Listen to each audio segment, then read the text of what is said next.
Berjumpa lagi dengan saya Ade Frida dalam mata pelajaran Pendidikan Agama Kristen.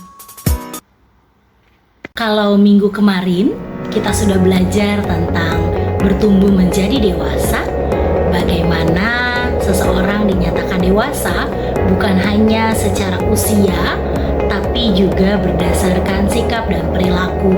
Kita pun juga sudah mempelajari 6 aspek yang harus bertumbuh dalam pribadi setiap manusia. Maka kali ini kita akan memasuki tema baru, yaitu melangkah bersama Allah. Bagaimana dan bentuknya seperti apa?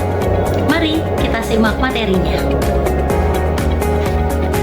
Adapun capaian pembelajaran yang hendak kita capai pada bab 2 ini adalah memahami bentuk-bentuk pemeliharaan Allah dalam kehidupan manusia. Dengan tujuan pembelajaran, yang pertama, memahami bahwa Allah hadir setiap saat. Yang kedua, mengakui kuasa Allah yang memberi kekuatan, sukacita, serta damai sejahtera. Yang ketiga, mensyukuri penyertaan Allah dalam kelahiran, penderitaan, dan kematian manusia.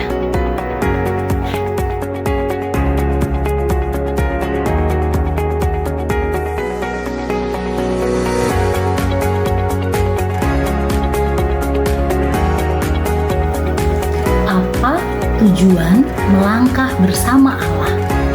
Tujuannya adalah untuk memahami bagaimana Allah aktif dan hadir dalam setiap aspek kehidupan sehari-hari kita melalui Roh Kudus. Doa, melalui pembacaan Alkitab, melalui komunitas gereja, serta mengetahui bagaimana cara pandang kita sebagai umat Kristen mengenai kehadiran Allah dalam kesesakan, harapan, dan kehidupan yang kekal bersama dengan Allah.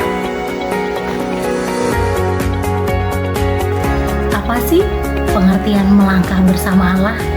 Atau apa yang dimaksud dengan melangkah bersama Allah?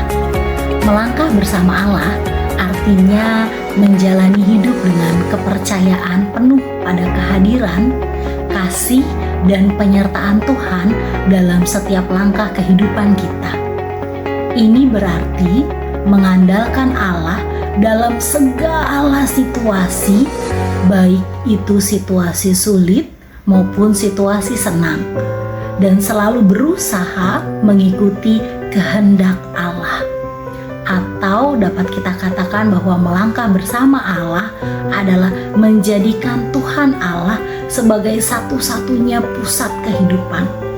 Bagaimana menjalani setiap kehidupan sesuai dengan nilai-nilai atau ajaran-ajaran Tuhan.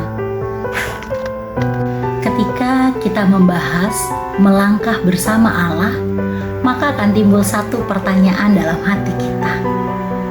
Kenapa atau mengapa kita sebagai manusia harus melangkah bersama dengan Allah? Yang harus kita lihat dan harus kita pahami di sini adalah bahwa sejak semula Allah menciptakan manusia menurut gambarnya. Kitab Kejadian mencatat bahwa manusia diciptakan segambar dan serupa dengan Allah.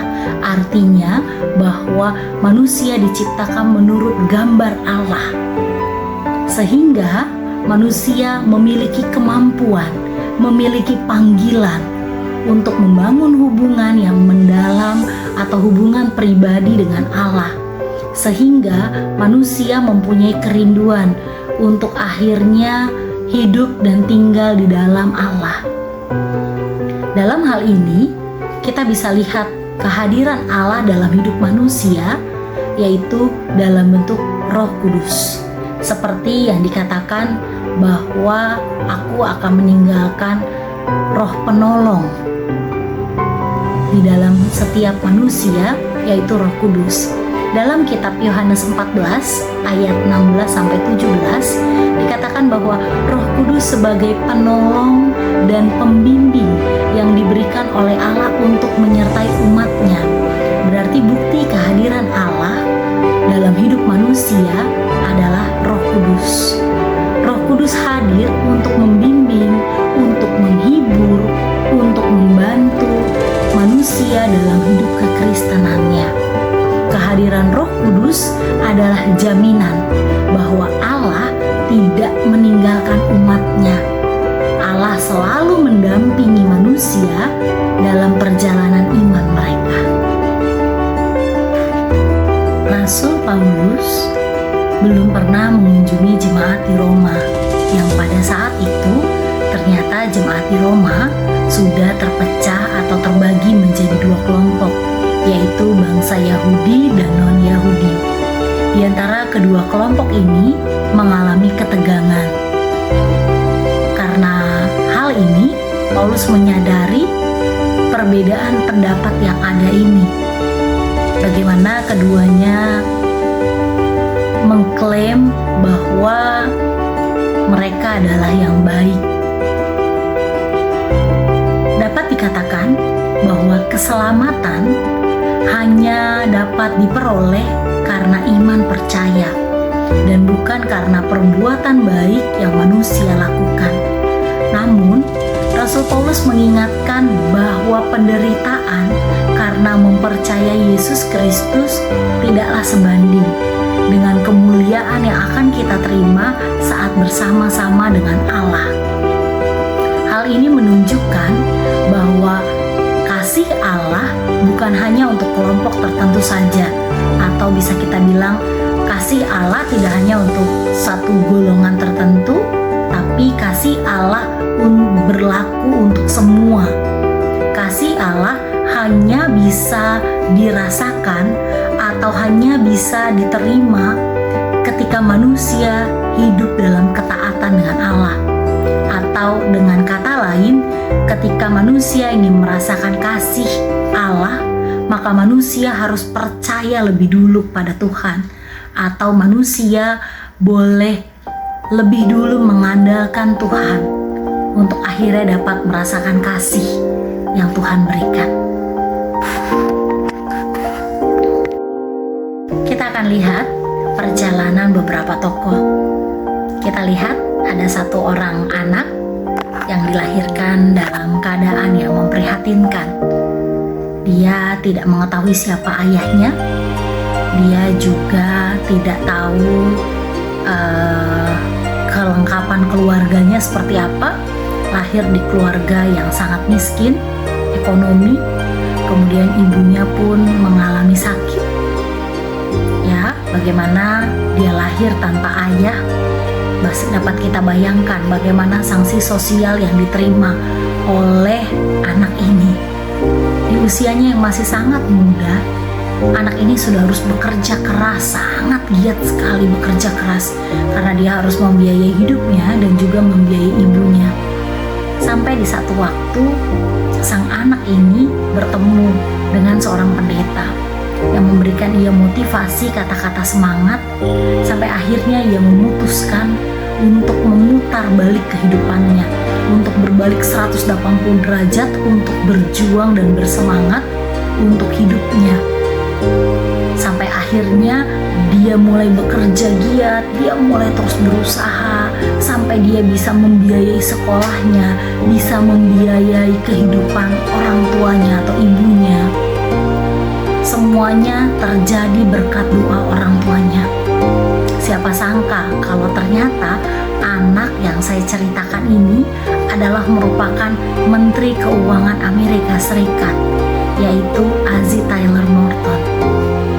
Siapa yang menyangka dengan latar belakangnya yang kalau kita lihat, sangat mengerikan atau sangat memprihatinkan, tapi ternyata di balik itu semua Tuhan merancangkan sesuatu hal. Siapa yang menyangka kalau ternyata Ozzie akhirnya menjadi salah satu orang terpenting di Amerika Serikat, Menteri Keuangan. Kita akan lihat bahwa Allah tidak menjanjikan hidup tanpa kesulitan, tetapi Allah memberikan kekuatan untuk menghadapi setiap tantangan yang muncul atau yang hadir. Dalam hal ini, maka kita harus menyadari bahwa kita memiliki kebebasan untuk memilih. Dan dengan pertolongan Tuhan, kita kita bisa mengubah hidup kita menjadi lebih baik. Sama seperti Azi, Menteri Keuangan Amerika Serikat, ketika pendeta memberi saran sama dia memutuskan untuk akhirnya saya mau berjuang, saya mau hidup lebih baik lagi. Akhirnya dia mendapatkan kesuksesan. Saya mau katakan bahwa hidup ini adalah anugerah Tuhan. Tuhan memberikan kita kebebasan untuk memilih. Pilihan ada di tangan kita. Mau tetap mengeluh seperti ini terus, atau bangkit dari keterpurukan. Perlu kita tahu, rencana Tuhan atas diri kita bukanlah rencana kecelakaan, melainkan hari depan yang penuh harapan. Selama bisa memilih, maka ayo kita pilih yang terbaik. Nah, kesimpulan yang bisa kita ambil dalam pembelajaran melangkah bersama Allah adalah percaya kepada Allah berarti menaruh iman, kepercayaan penuh kepadanya. Dan dengan demikian, kita akan menerima keselamatan yang dijanjikan oleh Tuhan. Dengan menyadari kehadiran Allah, kita mendapatkan kekuatan, penghiburan, dan petunjuk untuk menjalani hidup yang penuh makna dan tujuan menurut iman. Jadi, melangkah bersama Allah adalah pilihan yang tepat. Mari melangkah bersama Allah dalam setiap badai kehidupan yang hadir, baik itu sukacita, duka cita, atau penderitaan atau permasalahan yang terjadi. Mari selalu bersama dengan Tuhan, di dalam Tuhan, karena melangkah bersama Allah membawa kita kepada hal yang positif atau hal yang baik. Jadi kesimpulan pada pembelajaran saat ini di bab 2 kita, mari melangkah bersama Allah, karena itu merupakan pilihan yang tepat dan itu merupakan kompas penunjuk arah kita untuk akhirnya kita dapat berjalan saat ini dan masa depan